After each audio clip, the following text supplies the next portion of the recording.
royal family should reinstate Prince Harry's military honours, and they should honour and respect whatever path they choose to take.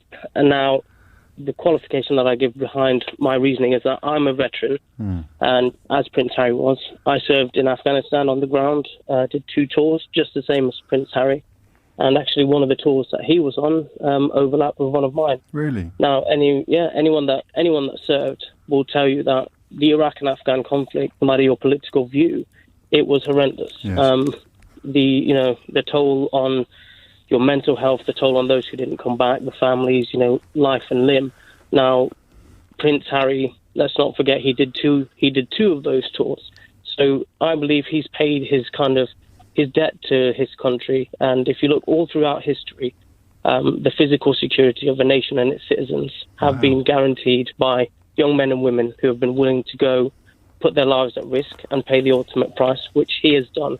So before anything else, I do urge people to never forget that and to remember that. Are you surprised by how easily and how quickly that has been overlooked? Absolutely, 100%. Yeah, I am now. Thanks to you, I'm flipping reeling. You're absolutely on it. I lost, so another similarity with Prince Harry is that I lost my mum at a young age, so I understand what it feels like. And the statements that they're kind of blaming this on Prince Harry not taking it well, not taking his mother's loss, I think that's a real slap in the face to a man who served on the ground. He was a platoon commander. He led men in action, men and women. So on his first tour, and then on his second tour, he was an Apache pilot. So the thought that everyone blaming Meghan and saying that a man who has done such incredible things under the intensity of combat cannot make his own decisions is ludicrous. Can I ask you a tricky question? And if you don't have an answer to it, then don't be embarrassed to say so. Because I think a lot of us with no military service, which is of course almost all of us, and then when you expand that to include people who didn't do a tour in Afghanistan or Iraq, it's almost everybody. How insulated was he by dint of his status from some of the dangers and realities that you, for example, would have been exposed to? I can't. Fair play. To be honest, I can't speak. I can't give you an accurate answer because I didn't. It was a very well kept. His safety was guaranteed, but he was not insulated. I don't believe he was insulated. Well, I mean, an IED or a missile attack upon a military base in Afghanistan is not going to be able to work out who's a member of the royal family and who isn't, is it? Absolutely. So, in my view, I'd say no, he wasn't shielded. He was on the ground patrolling. Yeah. It was just that the only shielding he had was that the press weren't able to let anyone know. Otherwise, obviously, he would be a massive target. Now, on the second tour that he did... Just let me pause you there, because obviously he would be a massive target, and that just puts a completely different complexion on their complaints about not being afforded royal protection on Civvy Street, doesn't it? Why would he be more of a target in a theatre of war than he would be outside a theatre of war? He's a target for the same reason, isn't he? Yeah, so can I just... Yes, of course you can. Just touch on this point. I thought about the irony of the fact that here is a royal who fought for his country and risked his life to protect his country, who is now having his own protection withdrawn. All right, folks, welcome back to Sussex's Squad, the only corner of the internet where we keep it real, we keep it royal, and we definitely don't let the tabloids get away with their nonsense. Now, today's topic hits deep, and it's not just about palace drama or gossip. It's about honour. It's about service. It's about a man who risked his life for his country and was later stripped of the respect he rightfully earned.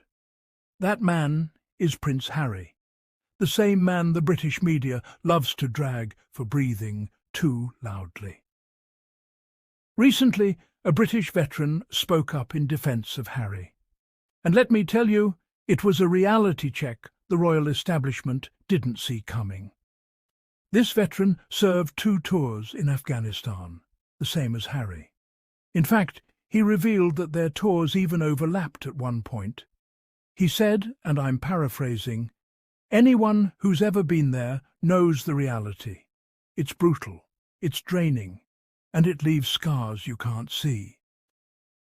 Harry wasn't sitting in a gold-plated tent, sipping tea. He was on the ground, boots in the dust, heart on the line, just like every other soldier. Let's pause here for a second, because I can already hear a few critics saying, "Oh, but Harry was protected, he had privilege." Yeah, sure, as if an IED in the middle of Helmand province was going to stop mid-air and say, "Wait, hold on lads, he's a royal, let's skip this one." Please. The veteran made it clear. In Afghanistan, bullets don't care about your title. When Harry was on patrol, he faced the same dangers as everyone else. And you know what? That's what makes the way he's been treated since then so shameful.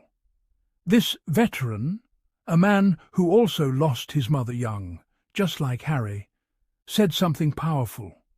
He said it's insulting when people blame Harry's decisions on his mother's death, or worse, on Meghan. Let's be honest. The idea that a man who led soldiers in combat, faced enemy fire, and served with honour somehow can't make his own choices because of his wife. That's not just sexist, it's lazy tabloid psychology. If Harry wants to protect his family, move countries, or choose peace over palace politics, that's called being an adult, not being manipulated. Now, let's talk about the irony this veteran pointed out, and it's a big one. Harry risked his life to protect his country. And yet, that same country, or rather the institution, decided to take away his own protection. So let me get this straight. When Harry was dodging gunfire in Afghanistan, he was a national hero. But when he wanted to keep his wife and kids safe from death threats and press intrusion, suddenly it's, "Sorry mate, no budget for that." Make it make sense. And the cherry on top? The same royal commentators who once praised Harry as a brave soldier are now mocking him for requesting security. I mean, the hypocrisy is Olympic level. These are the same people who said he's a target in Afghanistan and now act shocked that he's still a target outside of it. Newsflash, the threats don't disappear just because you left the army. If anything, Harry became an even bigger target after walking away from the royal bubble. This veteran summed it up beautifully. Harry has paid his dues. He's done his part. And he deserves respect, not ridicule. It's time the royal family and those in charge of the honour system step up and do what's right. Reinstate his military titles and give him the respect his service earned. You don't punish someone for following their conscience. You don't strip away honours from a man who literally earned them in battle. But no, in royal logic, you can be accused of shady dealings, questionable friendships, and even leaking to the press, and still keep your titles. But God forbid you fall in love with a biracial American woman and choose happiness. Then, suddenly, it's off with his honours. And let's not forget the British tabloids, those professional gaslighters in print form. They love to twist the story, painting Harry as angry, rebellious or bitter. But what they really can't handle is a rive. What does that say about the rest of the royal system? Exactly. The fear isn't Harry failing. It's Harry succeeding without them. And for the record, Harry's military service wasn't just for show. He founded the Invictus Games, giving hope and purpose to injured veterans around the world. Meanwhile, his critics, they can't even organise their thoughts, let alone an international sports event. The veteran said it best, Harry deserves recognition, not punishment. And you know what? Millions of veterans, soldiers, and ordinary citizens around the world agree. So, the next time someone questions Harry's service or his show your love by supporting the channel through Buy Me a Coffee, every bit helps us keep exposing the hypocrisy, and as always, stay Sussex strong.